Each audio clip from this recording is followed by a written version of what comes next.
Good afternoon. Classes start करते हैं। Previous class में मैंने जैसा आपको बताया था कि बैंकर्स एल्गोरिथम हमें पढ़नी है, तो उसको ले जाने से पहले जो मेन हमारा बैंकर्स एल्गोरिथम किस कैटेगरी में आएगी, डेडलॉक अवॉइडेंस में। ठीक है, तो अवॉइड करने के लिए हमें एडिशनल इंफॉर्मेशन चाहिए होगी। तो एडिशनल इंफॉर्मेशन के तौर पे आपने देखा कि सेफ सीक्वेंस हम कैसे निकालते हैं, जो टेप ड्राइव और प्रिंटर का मैंने आपको एग्जांपल लेकर बताया था। ठीक है, इसके बाद रिसोर्स जो एलोकेशन ग्राफ था उसको इसमें एक्सटेंड किया था कि एडिशनल इंफॉर्मेशन को हम कैसे रिप्रेजेंट करेंगे ग्राफिकल फॉर्म में। तो उसके लिए हमारे पास क्या था, क्लेम एज। ठीक है, तो क्लेम एज का मतलब वहां पर कि नियर फ्यूचर पर्टिकुलर प्रोसेस किस पर्टिकुलर रिसोर्स के लिए रिक्वेस्ट रेज कर सकती है। कॉन्सेप्ट वही था। अब जो हमारा नेक्स्ट जो हमारी एल्गोरिथम आएगी या जो प्रोसीजर आएगा to avoid deadlock is bankers algorithm. As its name bankers, तो it works on the banking procedure.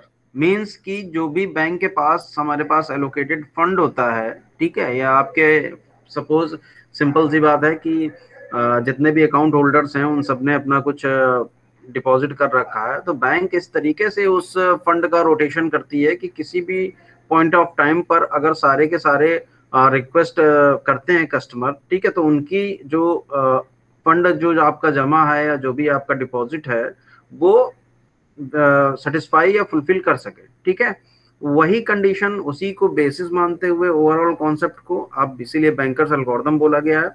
Operating system भी क्या करता है, नंबर ऑफ रिसोर्सेज जो हमारे पास दिए हुए हैं, ठीक है, और जो हमारे पास एडिशनल इंफॉर्मेशन देगा जो प्रोसेस, उसके अकॉर्डिंग कुछ प्रोसीजर्स हैं, कुछ डेटा स्ट्रक्चर्स हैं।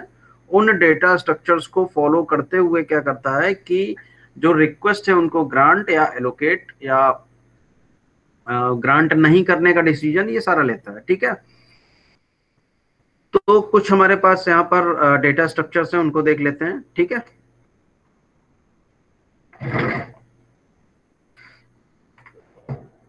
ये देखिए, the resource allocation graph algorithm is not applicable to a resource allocation system with multiple instances of each resource type। ये जो आपका की फैक्टर दिया हुआ है कि बैंकर्स एल्गोरिथम और जो रिसोर्स एलोकेशन ग्राफ है, तो रिसोर्स एलोकेशन ग्राफ में क्या है, जो हमने डायग्राम देखा उसमें जो नंबर ऑफ इंस्टेंसेस किसी पर्टिकुलर रिसोर्स के देख रहे थे वो सिंगल दिया हुआ था। तो सिंगल का मतलब क्या होता है कि अगर हमारा साइकिल एग्जिस्ट कर रहा है तो हमें रिसोर्स का एलोकेशन नहीं करना है, जितना भी हमने प्रोसीजर देखा। यानी कि ऑपरेटिंग सिस्टम ये चेक करता है पीरियोडिकली कि हमारे पास अगर किसी रिक्वेस्ट को सेटिस्फाई करने के बाद साइकिल जनरेट हो रहा है तो वो रिक्वेस्ट आपकी सेटिस्फाई नहीं करेगा। ठीक है, ये बैकग्राउंड में चेक करता है। लेकिन अगर मल्टीपल इंस्टेंसेस हैं तो आपको मैंने पहले भी बताया था कि मल्टीपल इंस्टेंसेस के केस में हमारा क्या होता है, मल्टीपल इंस्टेंसेस में ये जरूरी नहीं होता है कि हमारा डेडलॉक एग्जिस्ट करेगा या नहीं करेगा अगर हमारा साइकिल बन रहा है। इसका एक एग्जांपल मैंने आपको बताया भी था। ठीक है, याद करिए। तो जो बैंकर्स एल्गोरिथम है, तो बैंकर्स एल्गोरिथम किस में वर्क करेगी, अगर रिसोर्सेज के मल्टीपल इंस्टेंसेस हैं, अगर रिसोर्सेज के मल्टीपल इंस्टेंसेस है तो उस केस में हमारी बैंकर्स एल्गोरिथम एप्लीकेबल होगी।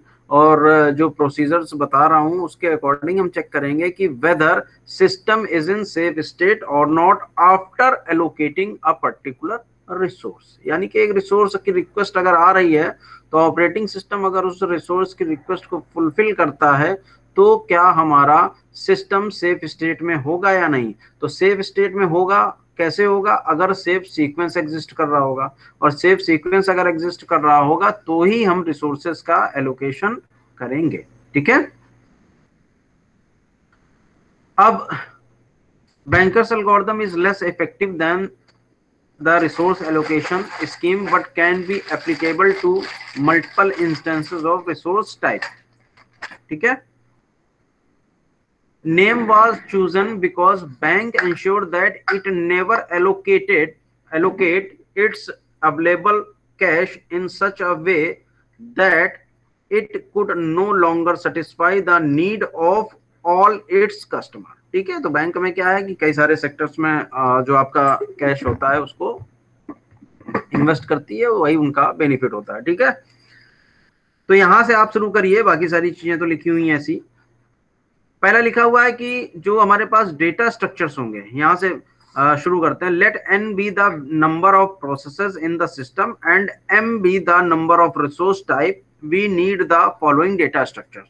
तो अब बैंकर्स एल्गोरिथम में जो हमारे डेटा स्ट्रक्चर्स होते हैं वो क्या होते हैं?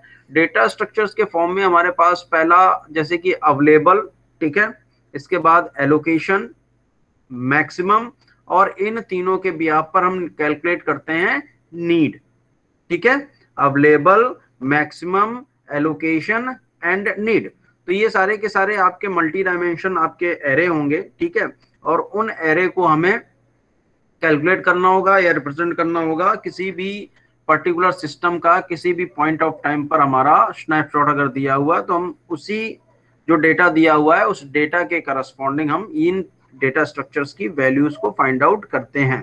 यहां तक समझ में आया है? किसी को कोई दिक्कत है यहां तक?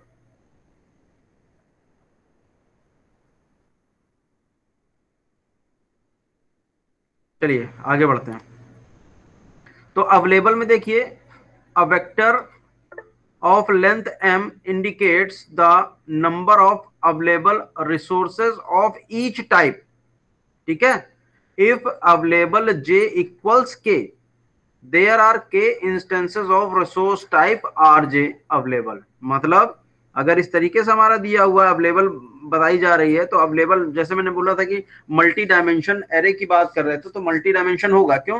क्योंकि ये जो अवेलेबिलिटी दिखाई जा रही है ये तो पर्टिकुलर मान लीजिए आपका एक रिसोर्स टाइप के रेस्पेक्ट में दिखा दी गई, बट अगर हम मैक्सिमम और एलोकेशन की बात करेंगे तो उसमें प्रोसेस के नंबर को भी हमें यहाँ रिप्रेजेंट करना पड़ेगा। यहाँ पर ऐसी कोई जरूरत नहीं है, इसलिए ये आपका सिंगल डायमेंशन टाइप का लग रहा है। If available j equals k, there are k instances of resource type rj available. तो मतलब समझ लीजिएगा, अवेलेबल में j लिखा हुआ है, उसके अंदर कुछ वैल्यू लिखी हुई है, यानी कि अवेलेबिलिटी पर्टिकुलर रिसोर्स टाइप की कितनी है, और पर्टिकुलर रिसोर्स टाइप की अवेलेबिलिटी आपकी ज्यादा हो सकती है। ठीक है, एक से ज्यादा आपके हो सकते हैं। दूसरा है हमारा max. N n cross m matrix defines the maximum demand of each process. ठीक है, तो जो मैं अभी बात कर रहा था कि n क्या रिप्रेजेंट करेगा, n हमारा रिप्रेजेंट करेगा यहां पर प्रोसेस का नंबर, और m क्या रिप्रेजेंट करेगा, m रिप्रेजेंट करेगा किसी पर्टिकुलर रिसोर्स टाइप का कितनी क्वांटिटी। ठीक है, if max ij equals k, max ij equals k, then process pi, ये जो मैं बोल रहा था ना कि pi आपका ये प्रोसेस नंबर को रिप्रेजेंट करेगा, तो pi may request at most k instances of resource type rj। इसको जरा समझ लीजिए, ठीक है, यानी कि j क्या है, ये रिसोर्स टाइप है, उसकी कुछ वैल्यू होगी, जो वैल्यू होगी वो हमारी नीडेड होगी मैक्सिमम प्रोसेस pi के द्वारा। यहां तक किसी को कोई डाउट है? नहीं। एलोकेशन में आ जाओ। एलोकेशन में सिंपली इसी तरीके से दिया हुआ है, n cross m matrix defines the number of resources of each type currently allocated to each process. Similar है आपका, जैसे मैक्सिमम दिया हुआ है उसी तरीके से आपका एलोकेशन होगा, तो किसी भी टाइम पर कितना एलोकेटेड है पर्टिकुलर प्रोसेस को, तो सेम आपका देखिए मैट्रिक्स लिखी हुई है, बस ये आपका जो डेटा स्ट्रक्चर है वो बदल गया है। तो allocation i J equals k, then process p i is currently, process p i is currently, एक मिनट, उस वाली लैब में जाओ, उस वाली लैब में जाओ, वहां पर सर होंगे, वही देंगे। Currently allocated k instances of resource type r, बस ये आपका डिफरेंस क्रिएट कर रहा है, एलोकेशन यहाँ पर मैक्स है, तो कितना एलोकेटेड है किसी प्रोसेस को कोई पर्टिकुलर रिसोर्स टाइप के इंस्टेंसेस। ठीक है, नीड क्या है, नीड हम यहीं से कैलकुलेट कर लेंगे। कैसे कैलकुलेट कर लेंगे? मैक्स से आप एलोकेशन घटा दीजिए, वो नीड आ जाएगी। Need of I J equals max I J minus allocation of I J. तो किसी भी समय आपको अगर दिया हो डेटा, तो उस डेटा के करस्पॉन्डिंग आपको क्या करना है, उस डेटा के करस्पॉन्डिंग नीड निकाल लीजिए। नीड निकालने के बाद ही आप उसमें एल्गोरिदम लगा पाएंगे। ठीक है, यहां तक किसी को कोई डाउट हो, एक बार आप रिव्यू कर लीजिए जो डेटा स्ट्रक्चर्स हमारे दिए हुए हैं, रिव्यू करिए डेटा स्ट्रक्चर्स दिए हुए हैं।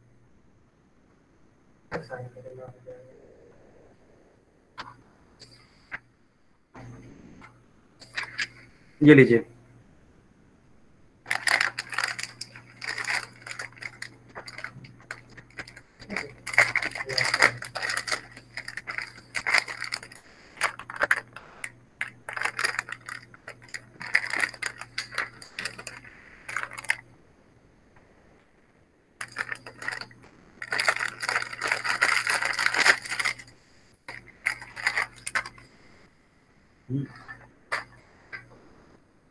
कहीं पे रखी रहने तो आके ले जाएंगे।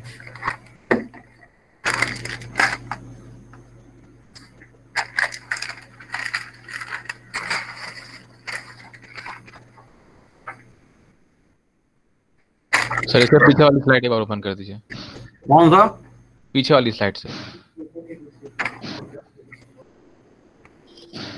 ठीक है। Yes sir, yes sir.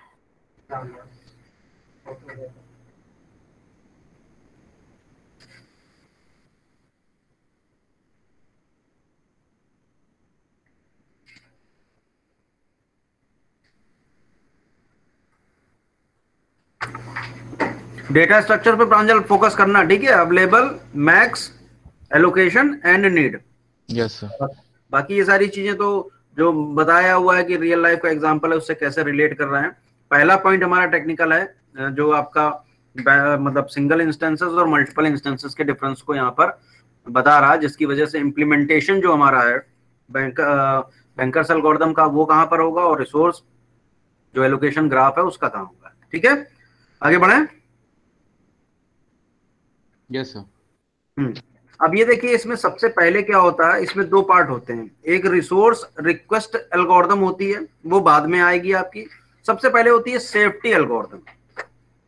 तो आप करना क्या होगा कि आपको डेटा गिवन होगा और उस डेटा के अकॉर्डिंग ये सेफ्टी एल्गोरिथम लगाकर आपको जो सेफ सीक्वेंस है वो फाइंड आउट करना होगा। मतलब सिंपल सी बात है कि एक डेटा आपको एज इट इज दिया हुआ है, अब आपको ये पता करना है कि whether system is in safe state और not, whether system is in safe state और नॉट। तो उसके लिए आप सेफ्टी एल्गोरिथम लगाएंगे। जो बी पार्ट में बोल रहा हूं, रिसोर्स रिक्वेस्ट एल्गोरिथम, तो रिसोर्स रिक्वेस्ट एल्गोरिथम कहां एप्लीकेबल होगी? रिसोर्स रिक्वेस्ट एल्गोरिथम तब एप्लीकेबल होगी जब कोई प्रोसेस एडिशनल रिसोर्सेज की रिक्वेस्ट रेज करता है और वो एडिशनल रिसोर्सेज आपके एलोकेट किए जा सकते हैं किसी प्रोसेस को या नहीं। ठीक है, साथ ही साथ एलोकेशन अगर हो सकता है तो एलोकेशन के बाद सिस्टम हमारा सेफ स्टेट में रहेगा या नहीं रहेगा। अगर सेफ स्टेट में सिस्टम नहीं रहेगा तो एलोकेशन ऑपरेटिंग सिस्टम नहीं करेगा। ये हमारा बी पार्ट होता है जिसको रिसोर्स रिक्वेस्ट एल्गोरिथम बोलते हैं। ठीक है, तो सेफ्टी एल्गोरिथम शुरू करते हैं। This algorithm is used to find out whether a system is in a safe state और नॉट, जो मैंने अभी बोला। जो पहला आपका पॉइंट है, लेट वर्क एंड फिनिश, दो हमारे यहाँ पे वेरिएबल लिए गए हैं। Let work and finish be the variable of length m and n respectively. ठीक है, वर्क एंड फिनिश याद रखिएगा, ये वेरिएबल्स हैं। Initialize work equal to available. ठीक है, इनिशियलाइज जो है अवेलेबिलिटी जितनी भी है वो वर्क में हम इनिशियलाइज कर दे रहे हैं। Finish of i equal to false, तो फिनिश हमारा क्या यहाँ पे इंडिकेट कर रहा है? फिनिश आपका इंडिकेट कर रहा है किसी भी प्रोसेस के एग्जीक्यूशन को। मतलब अगर वो प्रोसेस पर्टिकुलरली सक्सेसफुल हुई, सारे के सारे आपके जो डिमांड है उस पर्टिकुलर प्रोसेस की वो रिसोर्स के टर्म में अवेलेबल करा दी गई है और वो अपना एग्जीक्यूशन ओवर कर चुकी है, तो फिनिश बिकम ट्रू। तो इनिशियली हमारा क्या है, किसी ने भी अपना सक्सेसफुल कंप्लीशन किया नहीं है, तो हमारा जो ये जो आपका वेरिएबल दिया हुआ है या एरे दिया हुआ है, ये हमारा क्या होगा? ये फॉल्स आएगा। ठीक है, for i equal to 0 to n-1। ठीक, विकास मैक्स में ये होता है, जो अवॉइडेंस का जो मेन कॉन्सेप्ट होता है, अवॉइडेंस का मेन कॉन्सेप्ट ये होता है कि हमें या ऑपरेटिंग सिस्टम को एडिशनल इंफॉर्मेशन की जरूरत पड़ती है हर एक प्रोसेस से कि वो नियर फ्यूचर किन किन रिसोर्सेस की डिमांड करेगा। तो मैक्स वही रिप्रेजेंट करता है। मतलब कोई प्रोसेस किसी पर्टिकुलर रिसोर्स टाइप के मैक्सिमम जो डिमांड है वो कितनी रेज कर सकता है, वो मैक्स रिप्रेजेंट करता है। ठीक है विकास, ठीक है। हाँ ठीक है।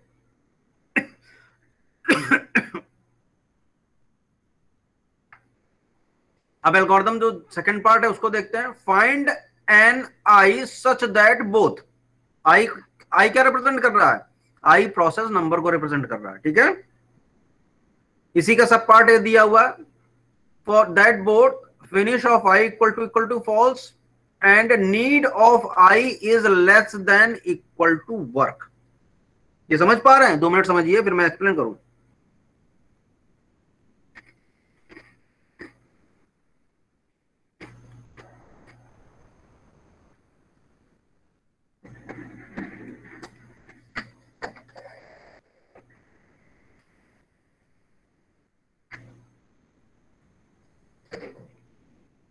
सिंपल है, finish of i equal to false होना चाहिए, यानी कि हम उसी प्रोसेस की बात करेंगे जिसने अपना एग्जीक्यूशन ओवर नहीं किया है, पहली चीज।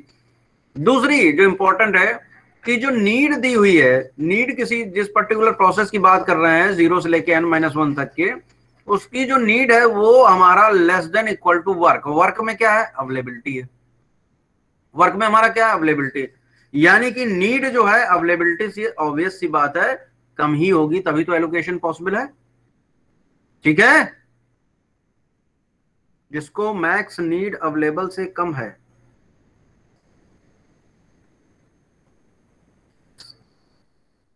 मैक्सिमम नीड अवेलेबल से कम। हाँ मतलब इन शॉर्ट जितने अवेलेबल हैं भाई उतने ही तो ऑपरेटिंग सिस्टम आपको एलोकेट कर पाएगा। तो हमें ऐसी प्रोसेस फाइंड आउट करनी जिसकी जो नीड है वो अवेलेबिलिटी के या तो बराबर हो या तो उससे कम हो। ठीक है अवेलेबिलिटी को हमने किस में डाला हुआ, वर्क, इसलिए वर्क लिखा हुआ है। आगे बढ़ते हैं। If no such i exist go to step 4। 4 क्या है, finish of i equal to true for all i then system is in a safe state. अगर जो सेकंड आपका पॉइंट लिखा हुआ है कोई भी आई ऐसा नहीं मिलता जिसकी नीड आपकी एलोकेशन से कम या बराबर है, अवेलेबिलिटी सॉरी एलोकेशन नहीं अवेलेबिलिटी, तो 2 पॉसिबिलिटी होंगी, या तो सबने अपना एग्जीक्यूशन ओवर कर लिया होगा या हमारा जो सिस्टम है वो सेफ स्टेट में नहीं होगा। तो यहां पर चेक कर रहा है 4th स्टेप में, if finish of i equal to true for all i, सारी प्रोसेस के लिए, then system is in safe state, otherwise system is in not safe state. ठीक एल्गोरिथम में रिक्वायर्स एन ऑर्डर ऑफ, ये वो आपका दिया हुआ कॉम्प्लेक्सिटी, उसकी बात बाद में कर लेंगे, m cross n square operation. Otherwise अगर कोई आई मिल जाता तो फिर हमारा 3rd स्टेप क्या, work equal to work plus allocation of I. यानी कि वर्क में हम क्या कर देंगे, वर्क में हम जितना भी एलोकेशन हुआ है आई को उसको ऐड कर देंगे।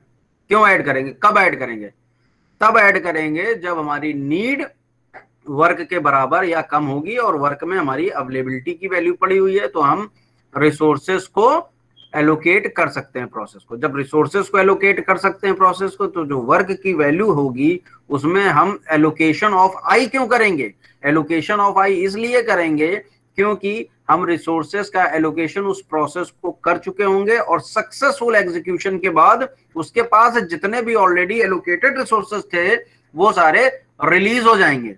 ठीक है देखिए रिलीज होने के बाद क्या होगा, अवेलेबिलिटी बढ़ जाएगी। अवेलेबिलिटी किसको रिप्रेजेंट कर रही है, आपकी वर्क में अवेलेबिलिटी रिप्रेजेंट हो रही है।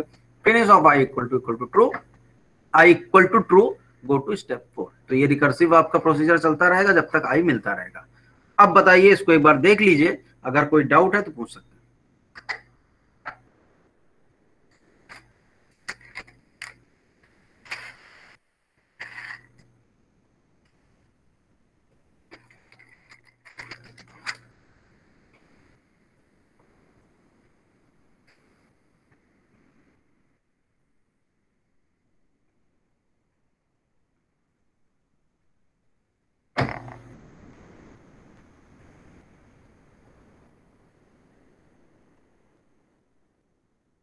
ये रिसोर्स रिक्वेस्ट एल्गोरिथम बाद में देखेंगे। ठीक है अब इसका एक न्यूमेरिकल सॉल्व करते हैं। पहले देखते हैं स्लाइड मेरे पास पड़ी हुई है या नहीं। है, अभी तो है।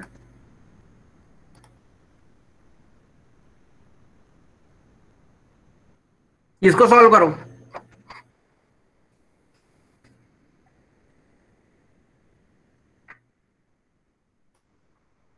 कर लोगे सॉल्व?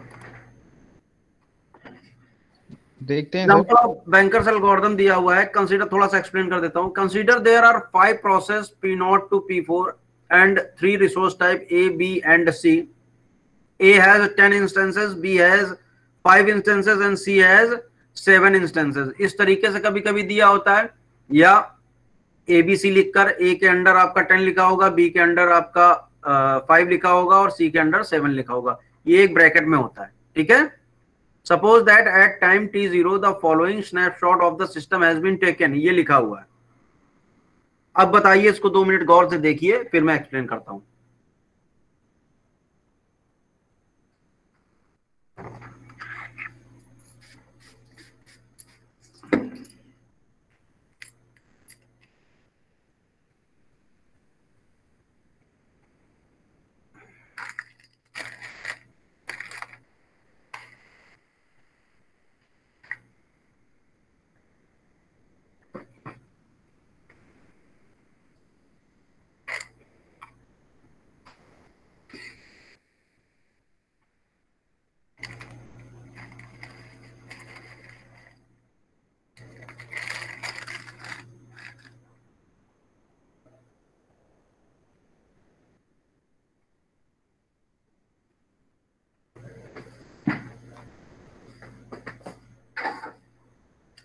ठीक है,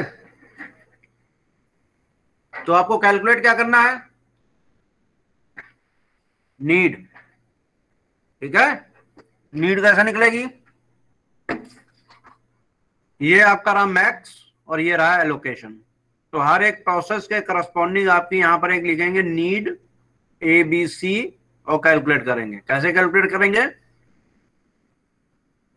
मैक्स माइनस एलोकेशन, ठीक है। Max minus allocation. जब भी आप ये सॉल्व करेंगे तो उसका प्रोसीजर जरूर लिखेंगे।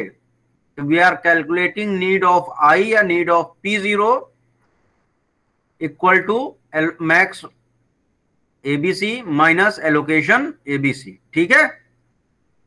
जो सबसे नॉर्मल गलती जो आप लोग करोगे वो ये करोगे जल्दबाजी में कि जैसे लिखा हुआ 753, गौर करिएगा जितने लोग भी एक्टिव हैं, जैसे लिखा हुआ 753, तो दिस इज नॉट 753। समझ रहे हैं? 7 अलग है, वो रिस्पेक्ट के आपका विद रिस्पेक्ट टू A है, ये विद रिस्पेक्ट टू B है। तो ये कोई क्वांटिटी या नंबर नहीं दिया हुआ, ये वैल्यू नहीं है कोई जिसको आप कंसोलिडेटेड वैल्यूज निकाल दें कि इसका वेटेज कितना है। ये 753 लिखा हुआ है, नहीं। 7 अलग है, 5 अलग है, 3 अलग है। तो कभी कभी होता क्या है, आपको ये लगता है कि वैल्यू ज्यादा है और इधर वाली कम है, तो आप गलती कर जाते हैं सब्सट्रैक्शन में, ठीक है। तो वो चीज ध्यान रखिएगा। जैसे यहाँ पे लिखा हुआ 322, तो 3 से आपका ये देखिए 2 एलोकेशन 2 किया हुआ, तो आप घटाएंगे तो 1 आ जाएगा, ठीक है। लेकिन जो 22 की जो बात कर रहे हैं उसके अकॉर्डिंग आप देखेंगे, ठीक है, तो ये 0 दिया हुआ है। तो ऐसा नहीं, कभी कभी रिवर्स हो जाता है, ठीक है। तो वैल्यू आप उसको नहीं देखेंगे कि कितना इसकी वेटेज है, आप इंडिविजुअली ट्रीट करेंगे। और ABC जरूर लिखा होना चाहिए जितने भी रिसोर्स टाइप दिए हुए हैं। अब आप नीड निकाल के बताइए कितनी है, करना शुरू करिए। जो इंपॉर्टेंट पॉइंट था वो मैंने बता दिया। नीड निकालिए। या इन शॉर्ट आप बताइए कि सेफ सीक्वेंस एग्जिस्ट कर रहा है या नहीं। अगर कर रहा है तो क्या है सेफ सीक्वेंस, अगर नहीं कर रहा तो बात खत्म हो गई।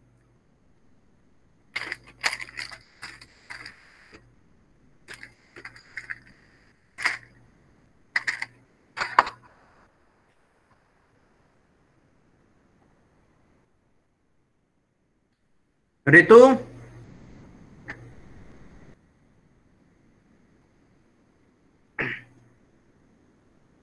सॉल्व करो इसको, ठीक है। जैनेन्द्र दिवाकर,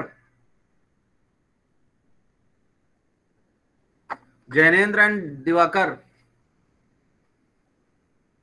सब पीपीटी ओपन कर दीजिए sir.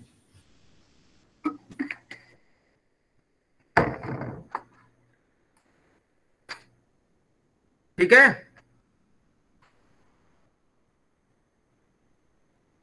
Yes sir, yes sir.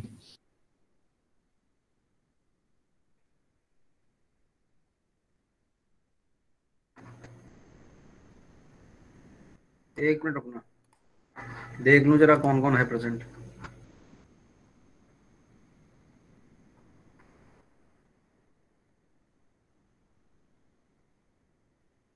Diwakar, Jainendra, yes sir, किया है अभी रिप्लाई। दोनों लोगों ने किया। अंशुमन कह रहे हैं कि सेफ है, सेफ स्टेट का वो बताओ, सीक्वेंस बताओ। Sir P2 P1 P3। लिख लिख दो उसमें।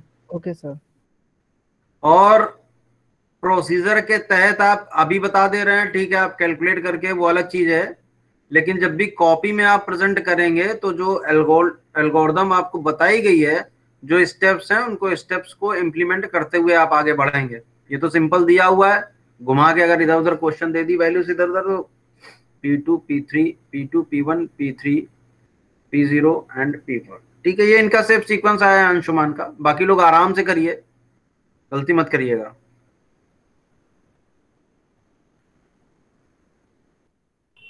हेलो हाँ, सर, ये कह रहे हैं सीक्वेंस चेंज भी तो हो सकता है, अगर सीक्वेंस चेंज इस सर वजह दो से, प्रोसेसर हो सकती हैं, दो मेरी की मतलब कम है।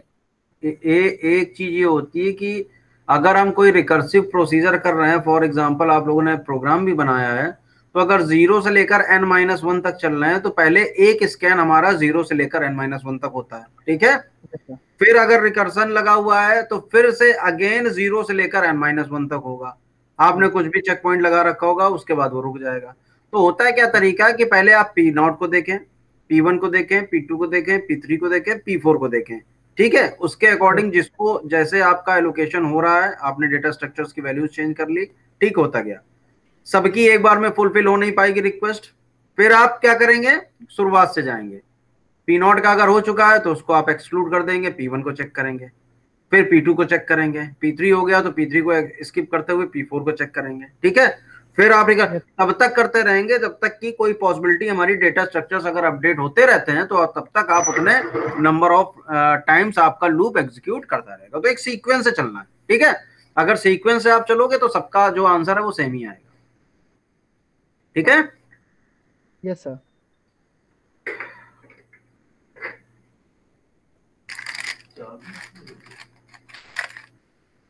चाबी तो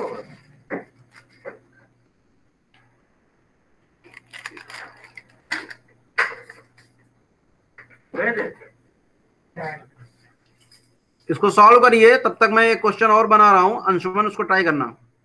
सर ये जो सर P2 में लिखा है, P2 में सर मैक्स की वैल्यू सर 302 है ना? 902, एक मिनट,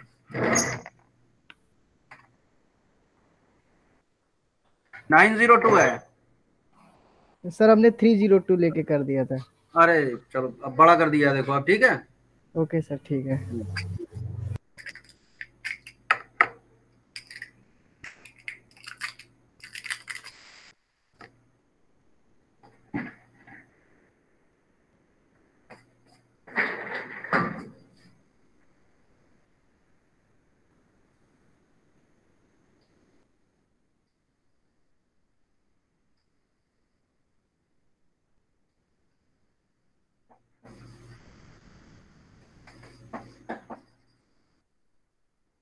नया मार्कर लाए हैं तो उसकी भी टिप काफी हार्ड है। अभी तो नया है ना, इसलिए दांत पीसते हैं सारे बैंकर्स।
कितने लोगों ने सॉल्व किया?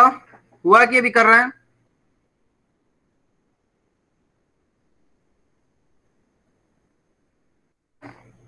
कर रहे हैं। अंशुमान का आंसर बता दें। अच्छा, तुम्हारा डिफर कर गया। अरे यार, तुमने ही तो लिखा था अभी, फिर अब तुम दूसरा लिख रहे हो। तो वो 3 मान के कर दिया था। अच्छा, तुम ही बोल रहे थे 3 मान के। अच्छा अच्छा, चलो P3 P1 P0 P2 P4, चलो ये आया सीक्वेंस। प्रांजल कहाँ तक पहुंचे? सर बस 1 मिनट सर, 1 मिनट। हाँ हाँ, कर लो। ऋतु कितना हुआ बेटा?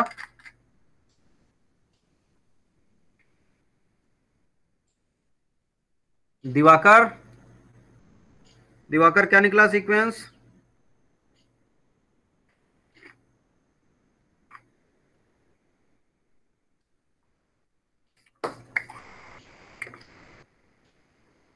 पूर्विका, और देखते हैं कौन कौन है भाई। अंशिता एक्टिव रहती है।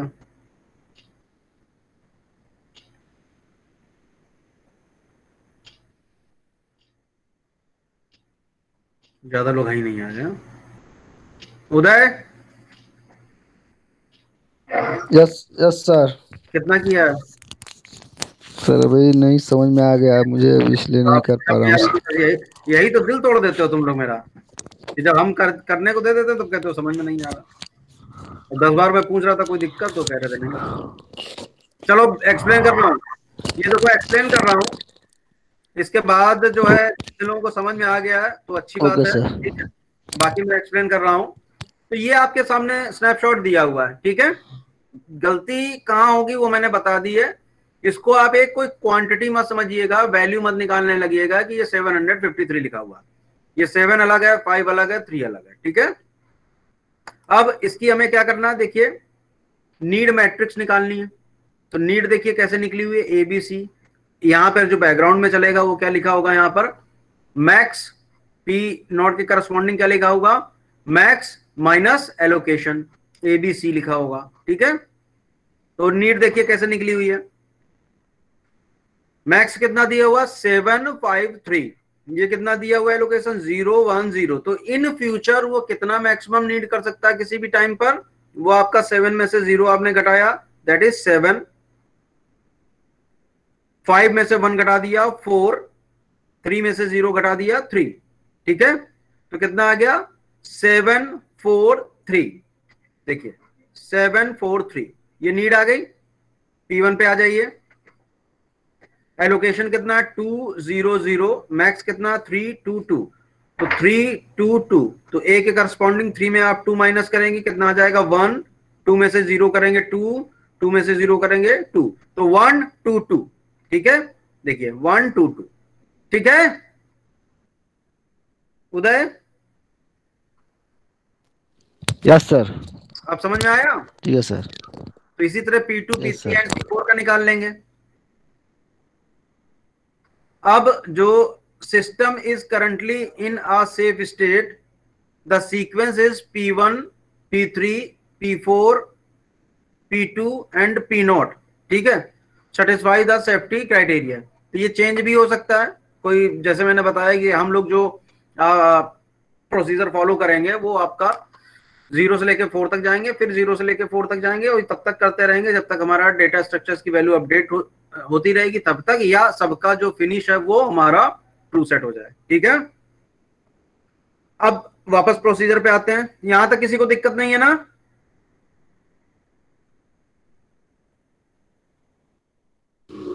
No sir. अब वो एल्गोरिथम एप्लीकेबल करते हैं यहां पर, जैसे कि 743 लिखा हुआ था। अवेलेबिलिटी कितनी है हमारे पास? बताओ उदय, अवेलेबिलिटी कितनी है?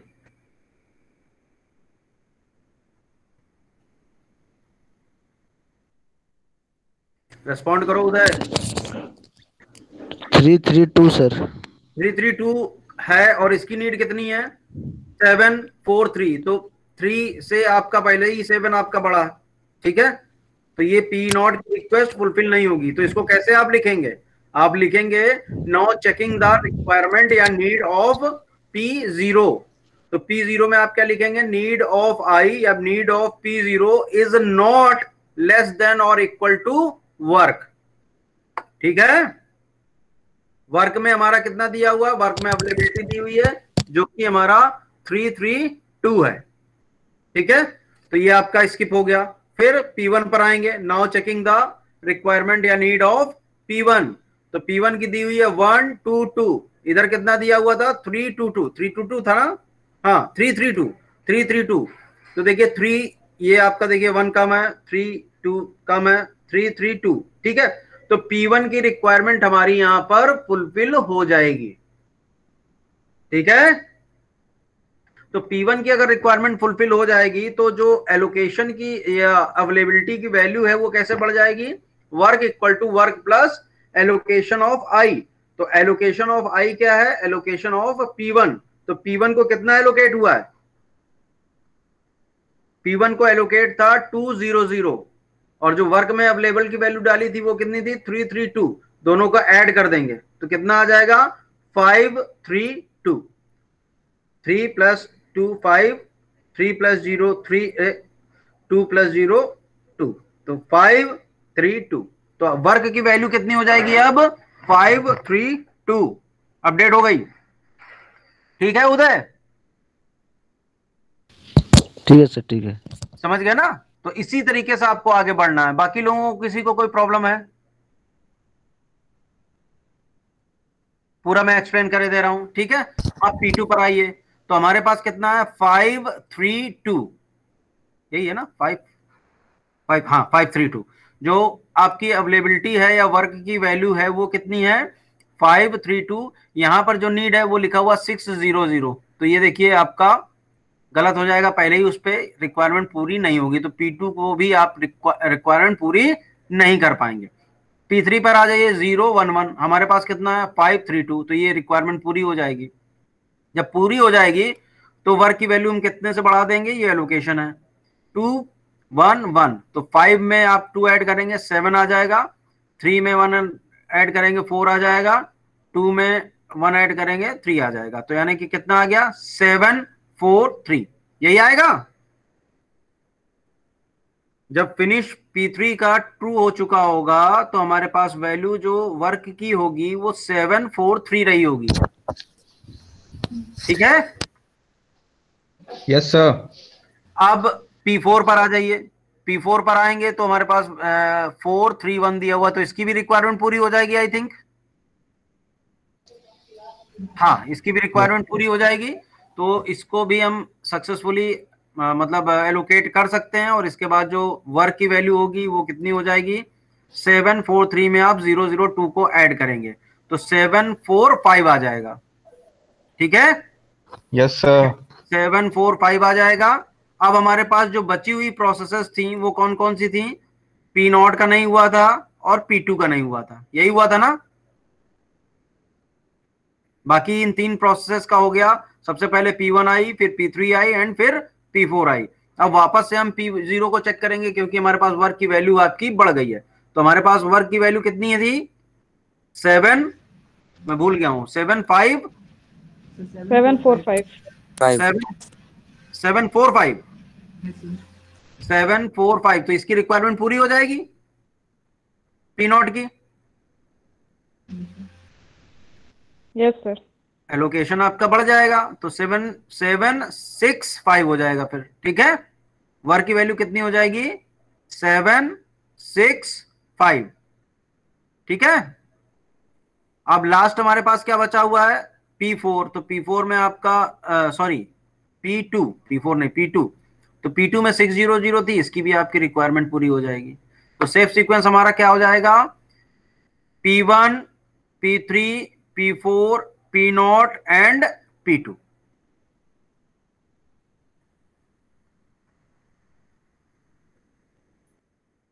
होगा ठीक है, P0 के लिए। आप बताइए इसमें किसी को डाउट है? बोर्ड पे जाकर मैं बताऊंगा, लेकिन उससे पहले मैंने बोर्ड पे एक आपको क्वेश्चन लिखा हुआ है, उसको आपको सॉल्व करना है फॉर योर प्रैक्टिस। अभी एक पार्ट हुआ है। अब ये बताइए किसी को कोई डाउट है इसमें?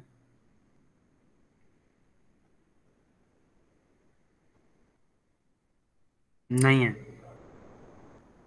चलिए अच्छी बात है, नहीं है, ठीक है। उदय, अब जो क्वेश्चन दे रहे हैं ना उसको बेटा ठीक से करना है ना। अभी कोई डाउट हो तो पूछ लो।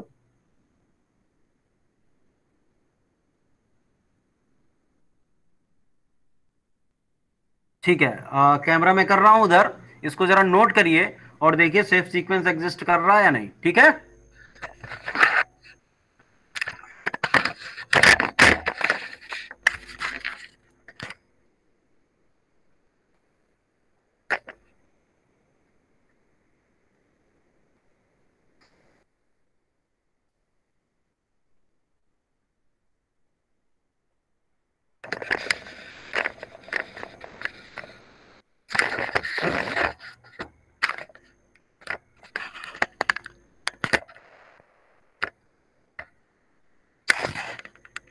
हाँ ठीक है, P3 तक ही लिखा हुआ है, इसको नोट कर लीजिए।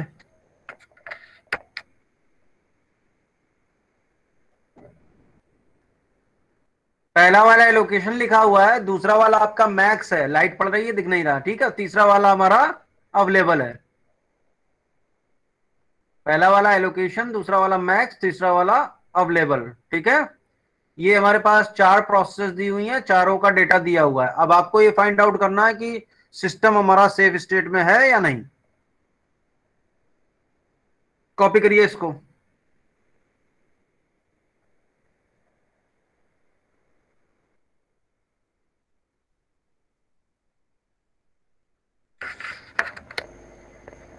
गलत मत नोट करिएगा, मैं रिपीट करे दे रहा हूं। देखिए एलोकेशन में P0 में लिखा हुआ है 1111, P1 में लिखा हुआ है 2104, P2 में लिखा हुआ है 5012, P3 में लिखा हुआ है 6000। ABCD आपका दिया हुआ है 4 रिसोर्स टाइप। मैक्स कितना दिया हुआ है? P0 के करस्पॉन्डिंग 3214, P1 के करस्पॉन्डिंग 2344, फिर P2 के करस्पॉन्डिंग 5113, P3 के करस्पॉन्डिंग 6111। अवेलेबिलिटी में कितना दिया हुआ है आपका? 4015। ये आपका डेटा दिया हुआ है, इसको सॉल्व करना शुरू करिए, ठीक है। हटा दें इसको।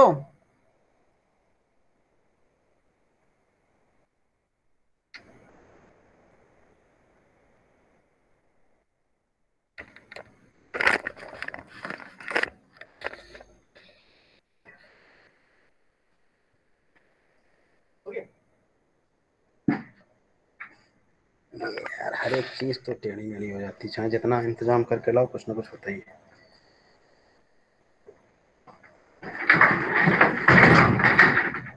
पहला स्टेप नीड निकालेंगे,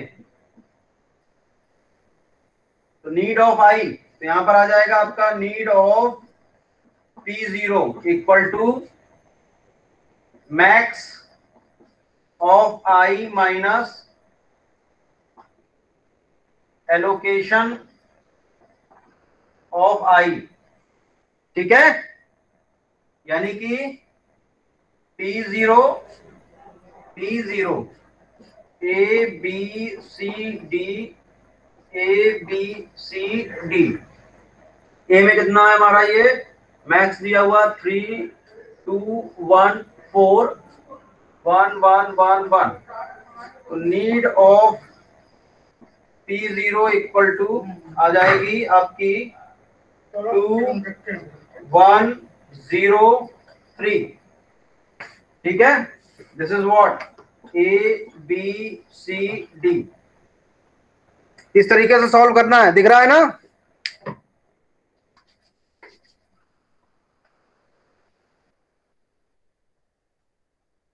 ठीक है, दिख रहा है ना? अरे यार हाँ ना, कुछ तो बोल दो। दिख रहा है सर, दिख रहा है। ठीक है, इसी तरीके से हाँ एकदम बोल दो, हाँ हाँ एकदम बोलो, चलो ठीक है। नीड ऑफ इसी तरीके से P1 कितनी निकलेगी, मतलब प्रोसीजर आपको जो रिप्रेजेंटेशन का तरीका है वो यही है। अब क्या करेंगे, नीड ऑफ P1 इसी तरीके से आप लिखेंगे max of P1 minus allocation of P1। कितना दिया हुआ max, 2 ABCD 2 1 3 4 4 2 1 0 4। This is what ABCD 0 2 4 0।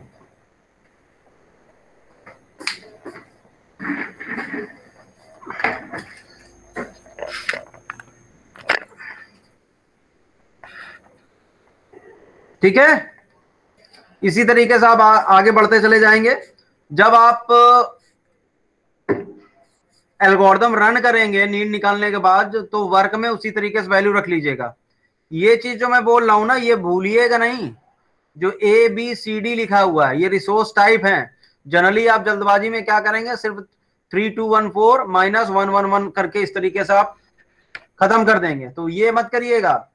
Resource type देखिए मैंने हर जगह लिखे हुए हैं, ABCD ABCD ABCD हर जगह। अगर आप करेंगे इस तरीके से डायरेक्टली तो मार्क्स कटेंगे आपके। ठीक है, इसको आप कंप्लीट करेंगे अपने आप। सेफ सीक्वेंस बताइएगा फिर। ठीक है, अब एकदम ही सब चुप हो जाए, वरना एकदम ही चिल्लाने लगते हैं। चलो ठीक है, ठीक ठीक ठीक। तो एंड कर रहे हैं यहीं पर। इसको आप पूरा सॉल्व कर लीजिएगा, ये मत करिएगा नेक्स्ट क्लास में अंशुमान ने देखो आंसर निकाल दिया नॉट सेफ। कहां तक लेकर गए थे, कितनी प्रोसेस की नॉट सेफ, कितनी प्रोसेस की प्रांजल रिक्वेस्ट फुलफिल हो पाएगी? सर 3 तक हो पाएगा सर, बाकी P0 फिर जाएंगे तो उसका नहीं हो पा रहा है सर। मतलब P0 P1 P2 तक हो जा रही है। पहले P1 P2 P3 हो रही है, फिर लास्ट में P0 की नहीं हो पा रही है।